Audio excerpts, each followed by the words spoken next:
We're really excited to be here today to announce the results of an economic study that we commissioned from the Michigan State University's Eli Broad College of Business. Our goal was really to get a better picture of the economic impact of hunting and fishing here in our state, and we wanted to see how these findings show that hunting and fishing activities impact our state in terms of its economic impact. And the results show that there is actually $11.2 billion of economic impact as a result of hunting and fishing activities in the state. That's $11.2 billion, billion with a B. So just to reiterate that, that's more than twice federal estimates. In addition, the data shows that that translates to 171,000 jobs in the state, both created and supported annually through our hunting and fishing heritage. The report indicates that those numbers translate for every $1 million spent in Michigan, that creates 19.61 jobs here in our state. That measurement actually makes Michigan the top in the Great Lakes states, followed by Ohio, Minnesota, Pennsylvania, New York, Indiana, Illinois, and Wisconsin, in terms of translating those dollars into job creation. Previous estimates in Michigan were from the federal government, from the U.S. Fish and Wildlife Service. The last data we had from them was based on results of 2011 survey, and it was really based on recollection of a very small sample of hunters and anglers. So we really felt that this study actually did a more thorough job of explaining and illustrating the impact here in the state. Michigan State researchers actually developed a new state-of-the-art economic model to clarify and give more precise detail into these contributions hunting and fishing make to the economy. Their findings are based on both 2016 DNR data as well as U.S. Department of Commerce data.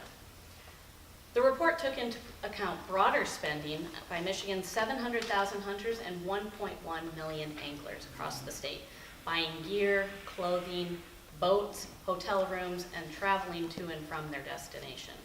The research reflects the economic benefits for local communities in every region of the state, and those who hunt and fish are vital to continuing the prosperity of our state into the future. Today, we're calling on state government leaders to launch a bipartisan push to make sure that we're protecting our natural resources. Based on these numbers, we know what kind of big business this means to Michigan, and we want to make sure that that continues. One of these areas is the prevention of chronic wasting disease and further spreading that in our deer herd here in Michigan. We also want to have funding dedicated to containing and remediating the contaminants collectively known as PFAS that have worked our way into the surface and the groundwater here in our state. We want to ensure that the state's game and fish is both healthy and suitable for human consumption. And finally, we know that their numbers are that hunters and anglers are declining as a trend nationwide. We want to make sure there's funding available to not only sustain but increase these numbers. And we want to also make sure that we're reaching out to a broad diversity of audiences going forward. I'm confident that by working together, Michigan can find solutions that promote hunting and fishing and ensure that we have sufficient funding for conservation activities moving forward. We're honored to be joined this morning by some of Michigan's leaders in conservation, tourism, small business, and the legislature.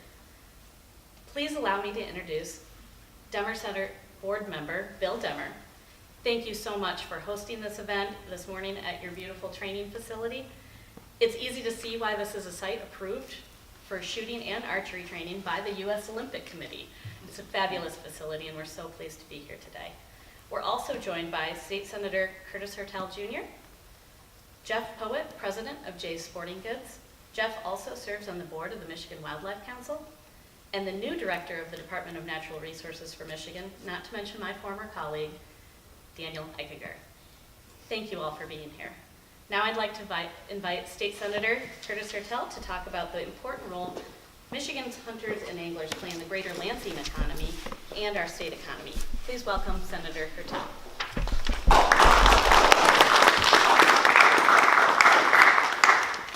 Thank you, Amy. I'm so proud to be the senator of this district and to have this internationally renowned facility in my district. I also want to thank MUCC for commissioning this important report with Michigan State University. And as a sportsman who has fished the Great Lakes, every single one of them, many of our inland lakes and streams, I know how important it is that we keep investing in the protection of our natural resources. If we lose what is, those things, we really are losing who Michigan is. We are a state that is best known for our waterways and for our hunting and fishing opportunities, and we have to keep making those investments to protect them. Among other findings, this new study reveals that that billions of dollars spent all across Michigan on purchase related to hunting and fishing put those activities in the top 10% of the state's job creation industries.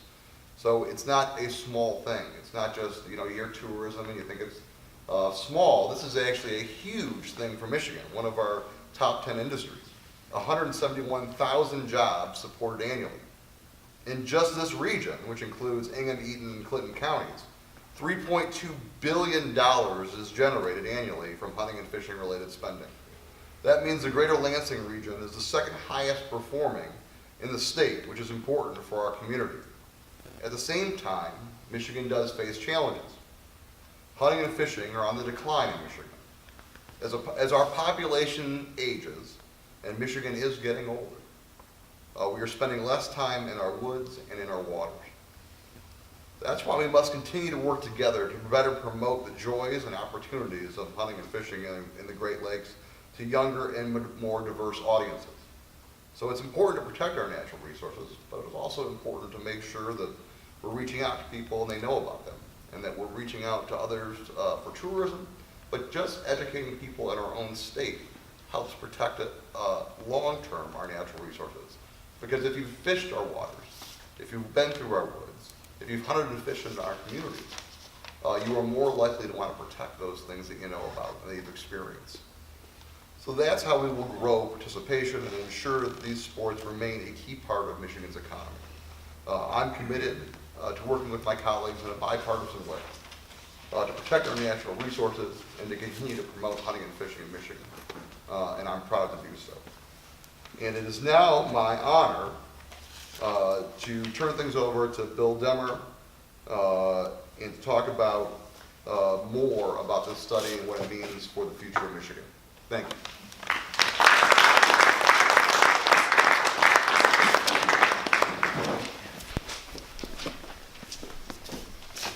Thank you, Senator Hertel. It's a pleasure to be here today. As some of you know, I've had a long-time interest in hunting and in sharing my love of hunting, of wildlife, its habitat, of conservation, and of target shooting. I believe that the target sports, hunting and fishing, are great ways for all people, young and old, to gain an appreciation for beautiful natural resources of the state. Aldo Leopold, the father of modern ecological thought, said that anything that connects hunters, that connects humans with the soil, plant, and animal cycle is a good and moral thing, including hunting. A primary reason that my family and I supported the shooting center was to engage our non-traditional potential participant. Our family's hope was that young people, urban raised, situated, would find their way to the shooting center, situated in a university environment, to be inspired to develop shooting competency with the associated safety protocols. This center should also help create a more positive image for all shooting sports. This new report from MUCC shows that even people who have never picked up a bow or a firearm should have a new appreciation for the economic power of Michigan's sportsmen and sportswomen. I commend MUCC, the Mott Foundation, and the MSU Rhodes School of Business for the collaboration that produced this most thorough and enlightening report. This report will be a powerful tool for educating our Michigan policymakers as to the importance of our hunting and fishing economy. I support any and all efforts to expand our outreach to attract new generations of hunters and anglers in Michigan. Thank you, and now let's hear from Jeff Poet of J Sporting Goods and the Michigan Wildlife Council.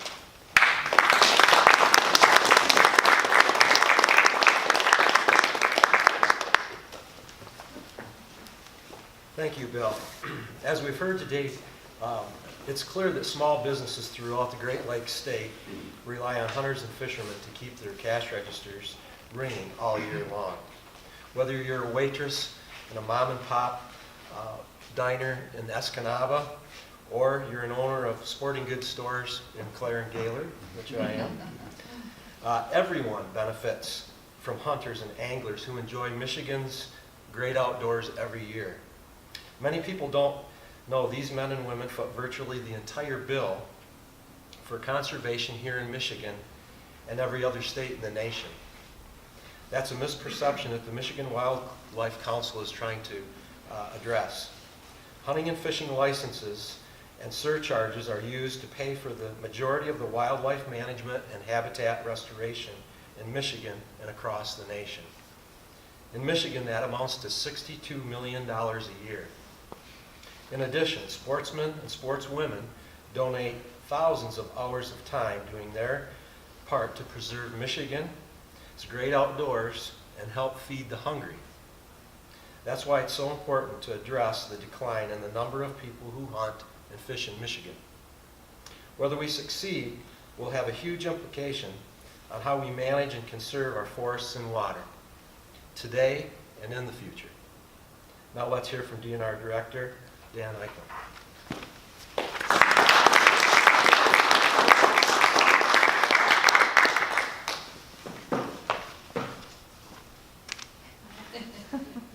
I'm going to be the one who adjusts the microphone.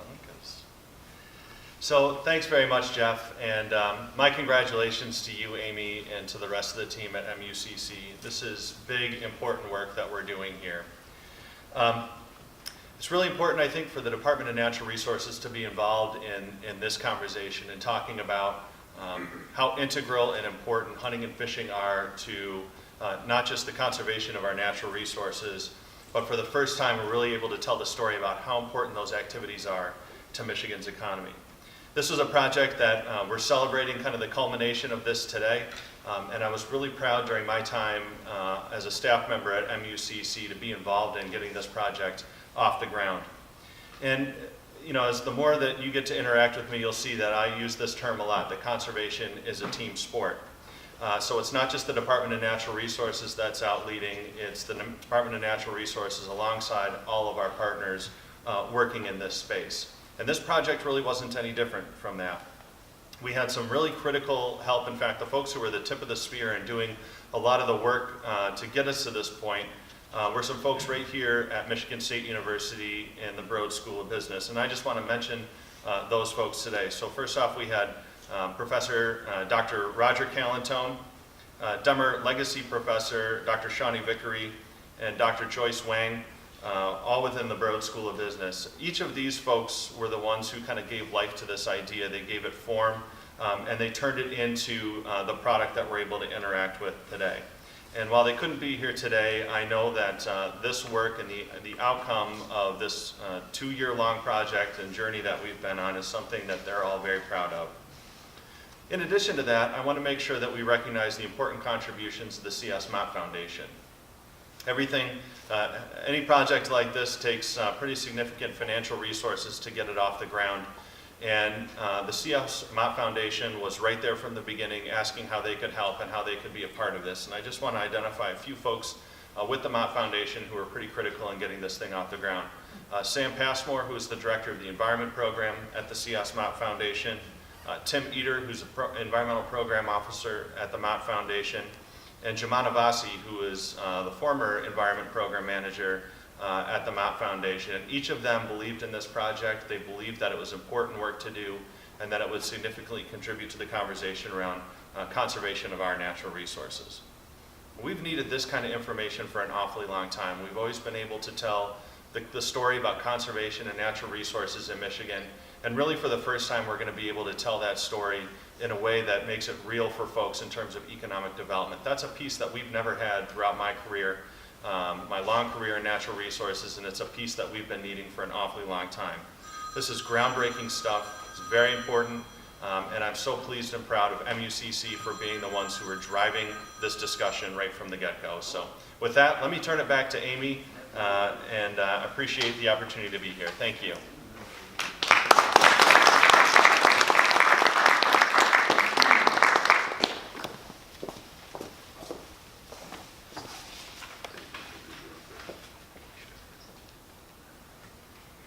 So thanks to all of our panelists for sharing their time today. This completes the public speaking portion of our press conference. However, we are going to stick around for a while afterwards for any other media that needs us. We'll be happy to answer any questions among our friends here in the media on one-on-ones. So thank you again for joining us all today.